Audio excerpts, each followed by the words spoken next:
CR Fulton. Today we're going to talk about characters and setting. How does knowing about a good setting make your writing better? Setting is like the salt. Have you ever cooked eggs and not put any salt on them? Maybe you like them that way, but they're just gross. They don't have any flavor. And that's what setting adds to your story. It's not the main ingredient, but it does add an incredible amount of flavors, tastes, and twists to your story. Characters are extremely important because without a character, nothing would happen, which is the death of a story.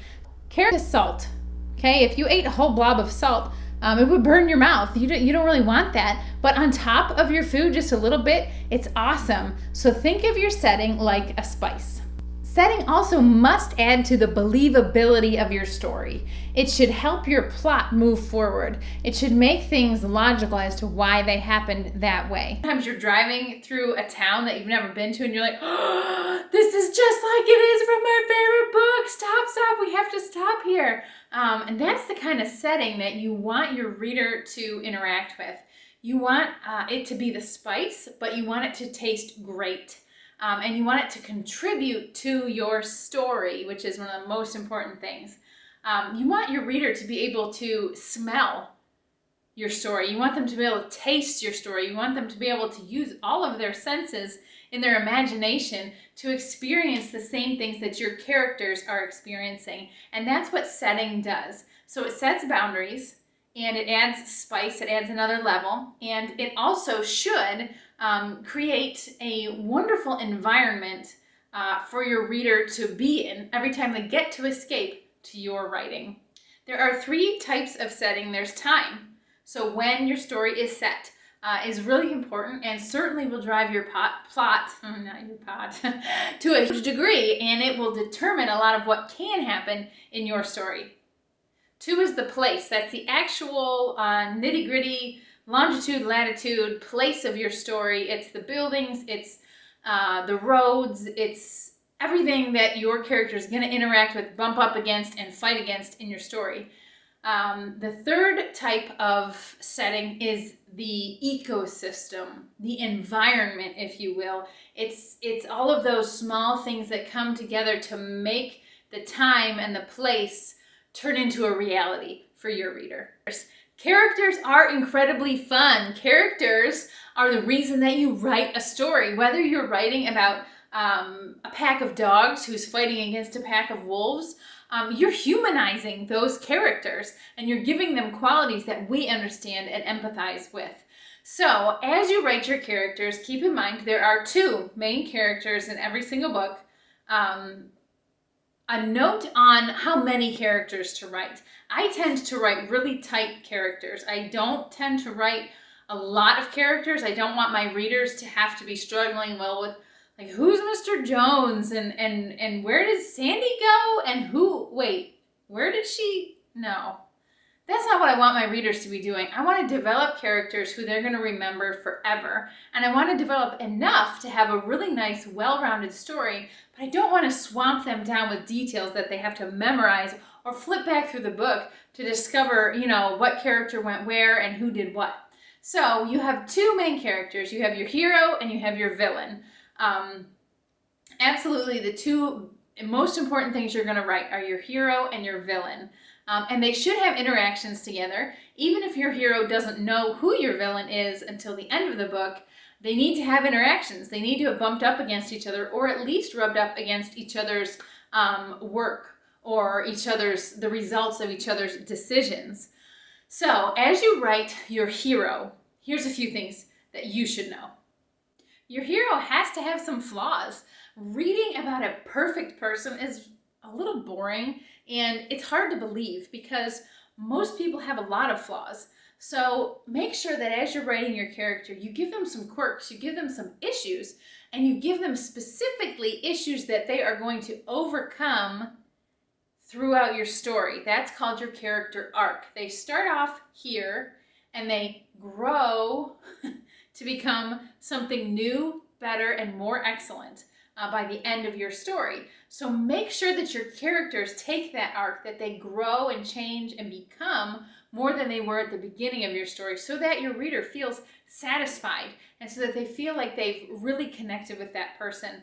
The most important thing is that your hero must overcome at least some of these flaws at the end of your book. That's part of your resolution, and it's part of making your reader feel like there was a satisfying conclusion to your book, whether it was romance or action or mystery, whatever you're writing.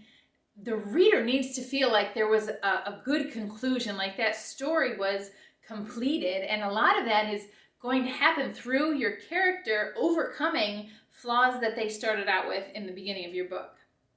Don't forget, your hero has to get plunged into terrible trouble right away in your book.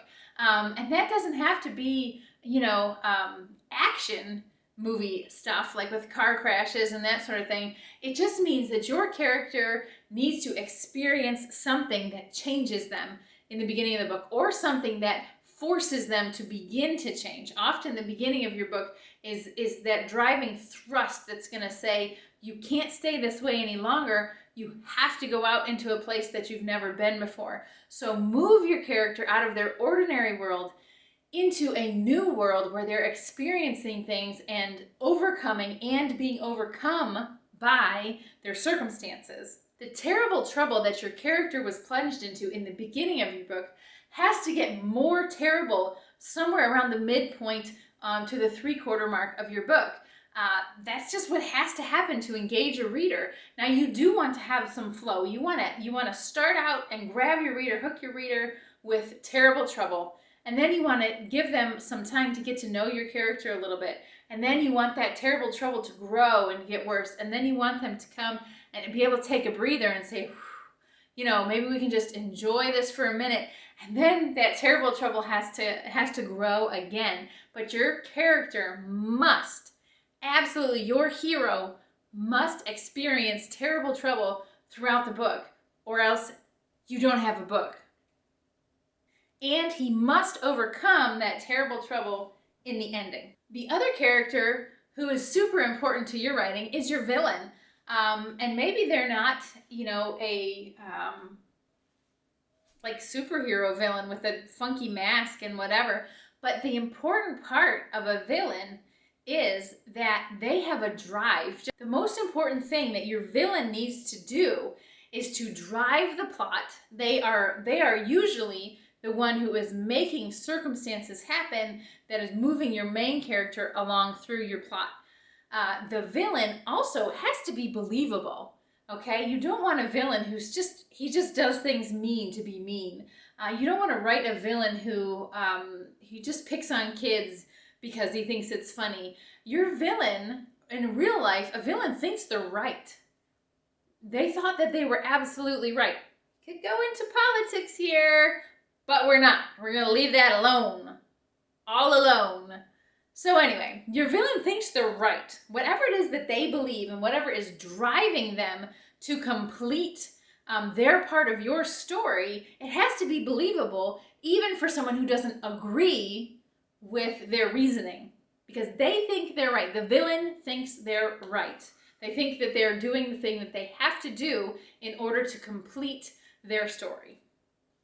And then the really fun part of characters is your side characters. They are the fun ones who can add that real pop and excitement into your book.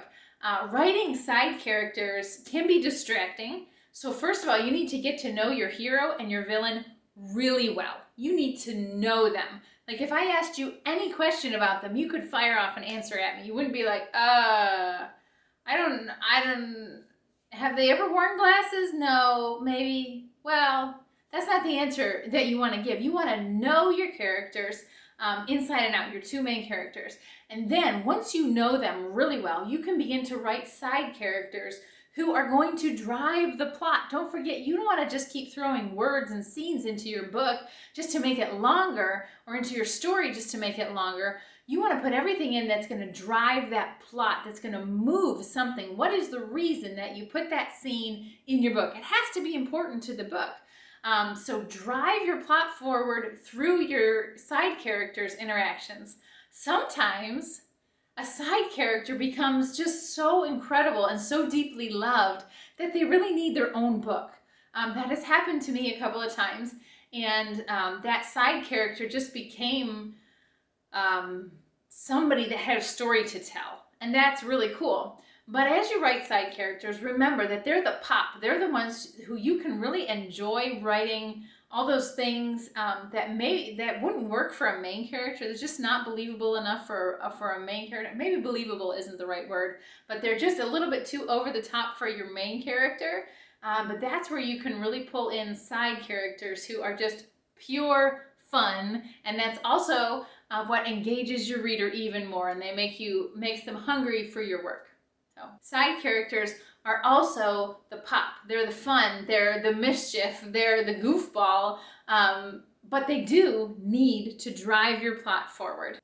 Thanks for taking time to talk with me today about setting and characters. I hope you learned something. I'd love to hear about it in the comments below, and I'd love to hear your story. What are you working on? What's your drive? What's your passion for writing? Please connect with me. I'll have my website down below and my email. You can connect with me those ways. I'm also on Facebook at CR Fulton, and I'd love to hear from you. Don't forget to hit the subscribe button and the notification bell so that you are never behind on new writing videos.